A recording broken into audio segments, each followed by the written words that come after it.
Hello students, welcome to electrical hub. तो आज का टॉपिक है इलेक्ट्रिकल पावर सिस्टम प्लेलिस्ट का है। इसमें टॉपिक है internal flux linkage within conductors. तो internal flux linkage within conductors मतलब क्या होता है। सपोज ये कोई एक कंडक्टर है, ठीक है। इसके अंदर एक इनर सर्कल है, यहाँ पास चार्ज, ये पॉइंट है, इस एरिया में चार्ज है, ठीक है। तो इस एरिया में चार्ज है, यहाँ से अगर चार्ज एक्स्ट्रा डिस्प्लेस होता है इस पार्ट में, इस कंडक्टर के आउटर आउटर रेडियस में, मतलब कि ये समझ लीजिए एक ये रेडियस है, इसको हम लोग, ये एक एक्स रेडियस है और ये जो है ये आर रेडियस है, ठीक है। अगर चार्ज सिर्फ एक्स तक है और यहाँ से लीकेज हो रहा है, ठीक है, डिस्प्लेस हो रहा है और आर रेडियस तक इसके चार्जेस जा रहे हैं, उसी को बोलते हैं internal flux linkage within conductors, ठीक है। तो अब अगर मैं इस छोटे से पार्ट को, मतलब कि अगर यहाँ से डिस्प्लेस हो रहा है इस पार्ट में, तो इस पार्ट को मैं डी एक्स ले ले रहा हूँ, ठीक है। डी एक्स या डी एल, जो कहना चाहें वो देख सकते हैं आप, ठीक है। इसको आप डी एक्स भी बोल सकते हैं, डी एल भी बोल सकते हैं। तो हम लोग इसमें डिराइव करेंगे कि इंटरनल फ्लक्स लिंकेज होता है तो उसका फॉर्मूला क्या हो जाता है, इक्वेशन क्या बनते हैं, हम लोग उस पर आज पढ़ेंगे। तो आपको कुछ बातें पता रहनी चाहिए। पहला पॉइंट ये है कि हम लोग फ्लक्स लिंकेज के बारे में पढ़ रहे हैं, फ्लक्स लिंकेज क्या होता है, ठीक है। फ्लक्स लिंकेज निकालने हैं हमें। फिर सेकंड है फ्लक्स डेंसिटी, फ्लक्स डेंसिटी निकालनी है, ठीक है, मैग्नेटिक फ्लक्स डेंसिटी। और थर्ड है magnetic field intensity, magnetic field intensity, ठीक है। ये तीन चीज़ें हमें निकालनी है। तो ये तीन चीज़ें पे हम लोग ध्यान देंगे। तो देखिए, सबसे पहले अगर इस छोटे पार्ट को लेंगे डीएल को, इस छोटे पार्ट को हम लोग डीएल बोल रहे हैं, ठीक है। वहाँ का अगर हम लोग मैग्नेटिक फील्ड इंटेंसिटी निकालना चाहें तो एम्पियर्स लॉ के हेल्प से क्या हो जाता है, curl integration of H X D L equal to I X. I X होगा, ये स्मॉल पार्ट का करंट कितना है, अगर ये छोटे एक सर्कल का जो छोटा स्फीयर है उसका रेडियस क्या है, एक्स है, तो करंट क्या होगा, आई एक्स होगा, ठीक है, उस पार्ट में। तो हम लोग ये इक्वेशन लिख दिए, H X D L I x. और उस हिसाब से ये डी एल मतलब क्या हुआ, लेंथ हुआ है छोटे पार्ट का। अगर हम लोग उसको इंटीग्रेट करेंगे तो ये पूरा पार्ट कितना है, इसका सर्कमफेरेंस होगा। सर्कमफेरेंस का फॉर्मूला क्या होता है सर्कल का, टू पाई एक्स होता है।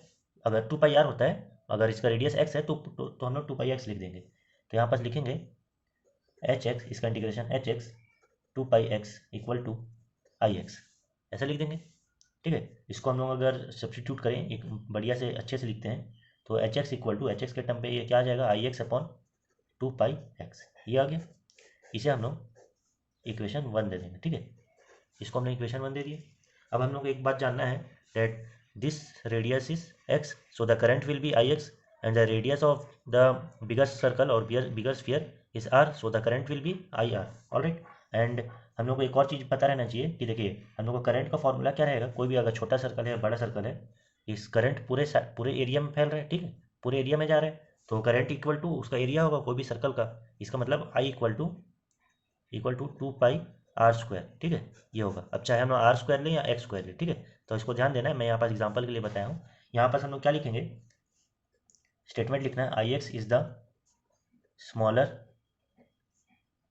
रेडियस सर्कल करंट, ठीक है। जो आई एक्स है स्मॉलर रेडियस सर्कल का करंट है, और आई आर जो है वो है लार्जर रेडियस सर्कल करंट, ठीक है। आई आर जो है लार्जर, जो लार्ज रेडियस सर्कल है उसका करंट है। तो अगर हम उसका रेशियो निकालेंगे तो क्या हो जाएगा, I x upon I r, I x upon I r करेंगे, यहाँ पास क्या हो जाएगा, पाई, ये टू पाई नहीं होता है, सर्कल का फॉर्मूला क्या होता है, पाई आर स्क्वायर होता है। यहाँ पास मिस्टेक हो गया, टू पाई आर नहीं आएगा, ये होगा pi x square upon pi are square, ये हो जाएगा। पाई पाई कट गया, ठीक है, r x square upon are square हुआ, I x upon I r हुआ। तो इसको अगर हम लोग आई एक्स के टर्म पे लिखेंगे तो क्या हो जाएगा, x square upon are square I हो जाएगा, ठीक है। या इसको अगर आई जो है, इसको आई आर की जगह हम आई भी लिख सकते हैं या आई आर भी लिख सकते हैं, क्योंकि ये बड़ा करंट है। इसको हम लोग टर्म आई भी ले सकते हैं क्योंकि ये पूरे कंडक्टर का करंट है, तो इसको हम लोग आई भी बोल सकते हैं, ठीक है। तो यहाँ पास ब्रैकेट में लिख दे रहा हूँ, आई आर इक्वल टू आई, ठीक है। हम लोग आई आर को ही आई लिखे हैं यहाँ पे। तो I x equal to x square upon are square, फिर ये आई, इतना हो गया। अब हम लोग क्या करेंगे, इसको इक्वेशन टू दे देंगे, give it equation 2, all right। now what we have to do, we have to substitute equation 1 and equation 2। मतलब कि हम लोग को आई एक्स की वैल्यू जो दिया है x square upon are square into I, इसको हम लोग यहाँ पास डालेंगे इक्वेशन 1 में आई एक्स की जगह। तो यहाँ पास क्या आ जाएगा, देखिए यहाँ पास H x equal to x square upon are square I upon two pi x, इतना हो जाएगा। इसको हम लोग अगर काटने की कोशिश करेंगे तो एक्स स्क्वायर और एक्स कट जाएगा, तो एक सिंगल एक्स बचेगा। तो यहाँ पास क्या हो जाएगा, X I upon two pi are square, और इसका यूनिट क्या होता है, एच एक्स का। इसको अगर एच एक्स इक्वल टू ये है, यहाँ पास मैं एच एक्स लिख दे रहा हूँ, ठीक है, इतना पार्ट आएगा। और इसका यूनिट क्या होता है, ये मैग्नेटिक फील्ड इंटेंसिटी का 80 पर एम्पियर टन पर मीटर इतना होता है। ठीक है, तो ये हो गया, इसको बॉक्स बना लीजिएगा। हम लोग को मैग्नेटिक फील्ड इंटेंसिटी की वैल्यू मिल गई है। अब हम लोग क्या निकालेंगे, further what we have to calculate, we have to calculate magnetic flux density. हम लोग को मैग्नेटिक फ्लक्स डेंसिटी भी निकालनी है, तो यहाँ पर लिखेंगे नाउ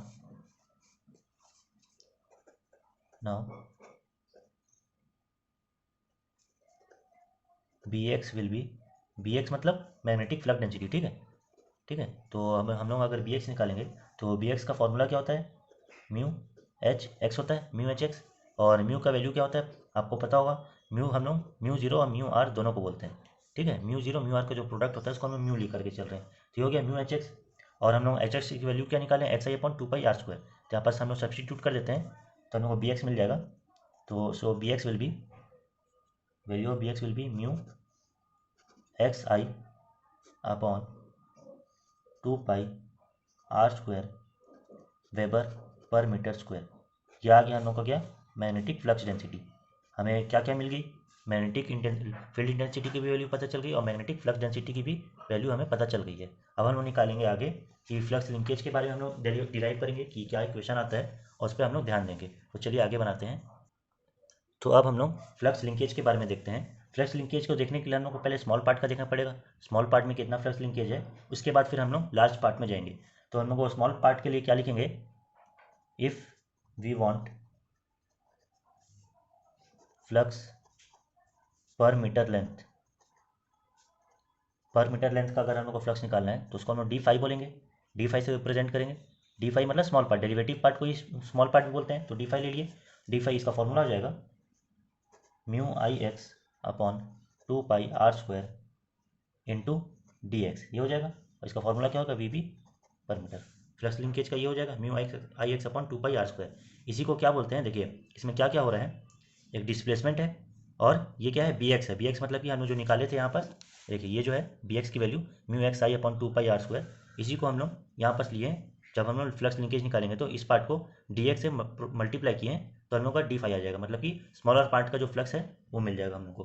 तो यहाँ पर आपको मतलब कंफ्यूज नहीं होना है कि ये इक्वेशन कहाँ से है, ये बी एक्स ही है, इसको डी एक्स से प्रोडक्ट किए हैं।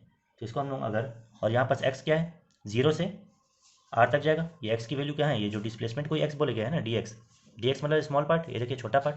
तो ये कहाँ से कहाँ तक जा सकता है, ये पॉइंट जीरो से ये कहाँ तक है, आर तक है। ठीक है, तो हम लोग लिखेंगे एक्स इज जीरो से आर, इतना हो जाएगा। ठीक है, तो अब हम लोग इसको, ये हो गया डी एक्स का, डी फाई का वैल्यू।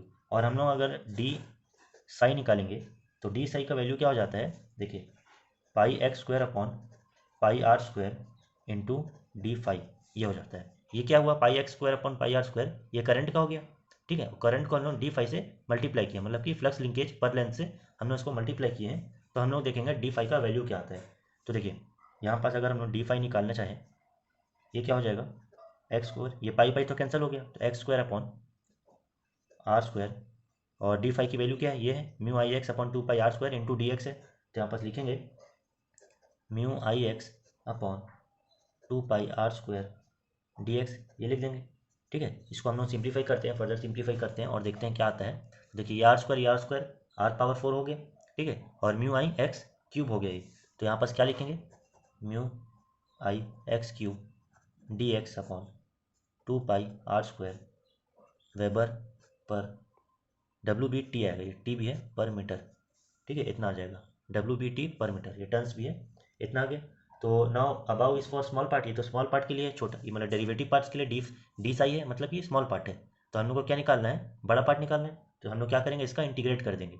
याद रखिएगा ये जो डी फाई है ये फ्लक्स पर मीटर लेंथ का है। ठीक है, और ये जो डी साई है ये फ्लक्स लिंकेज है स्मॉल पार्ट के लिए। तो आपको कंफ्यूज नहीं होना है कि डी फाई क्या है और डी साई क्या है। ठीक है, तो हमने ये क्या था, स्मॉल पार्ट के लिए था, डेरिवेटिव पार्ट था, देखिए डी साई लिखा हुआ है, स्मॉल पार्ट के लिए था। अब हम लोग को बड़े पार्ट के लिए निकालना है, मतलब कि flux linkage, total flux linkage निकालना है हम लोग को। ये साई, इसका क्या हो जाएगा, इंटीग्रेट कर देंगे हम लोग डी साई को इंटीग्रेट करेंगे, और किस लिमिट में करेंगे, ये पॉइंट जीरो से आर तक है इसकी लिमिट, तो यहाँ जीरो यहाँ आर लिखेंगे। तो इसको इंटीग्रेट करेंगे तो देखिए कांस्टेंट क्या क्या है, mu I upon 2 pi are square, ये टर्म कांस्टेंट है। ठीक है, करंट भी कांस्टेंट होता है, म्यू तो है ही कांस्टेंट, और जो सर्कल का एरिया या रेडियस है वो तो सेम इक्वल हो गई, ये पावर 4 है। ठीक है। तो 2πr⁴ इतना हो गया। अब हम इंटीग्रेट किसको करेंगे, 0 से r को x³ इसको करेंगे, इतने पार्ट को, ये dx। इसको हम अगर इंटीग्रेट करेंगे, देखिए यहाँ पास क्या आएगा, ये μi/2πr⁴ ये हो जाएगा r⁴/4।